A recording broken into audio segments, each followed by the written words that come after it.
Plus GPA 5, এগুলো নিয়ে কী হবে? কাগজ কাগজ নিয়ে কী করবেন আপনি? হ্যাঁ, জবে জন্য যাবেন, অবশ্যই মানি দিতে হবে, সব জায়গায় মানি দিতে হবে। কিন্তু আপনি যদি সুশিক্ষা অর্জন করতে পারেন, তাহলে আপনি মানি প্রয়োজন নেই, আপনি বিজনেস শুরু করেন। তাই জিপিএ A+, আপনি করতেছেন না, না করে A+ পেয়েছেন, না করে জিপিএ পেয়েছেন।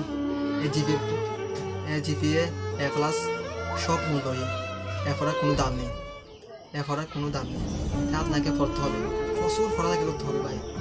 জীবনে টিকতে হলে প্রচুর পড়ালেখা করতে হবে, কারণ কেউ চেষ্টা না করে সফল হয় না।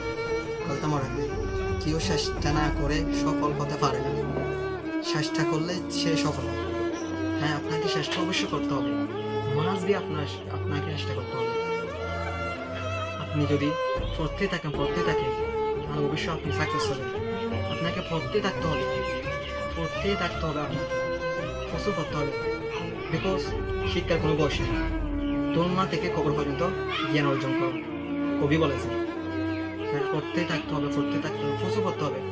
সবাই আপনার সাথে বেমানি করতে পারে, কিন্তু ওই নলেজ, ওই বিদ্যা আপনার সাথে কখনো বেমানি করবে না।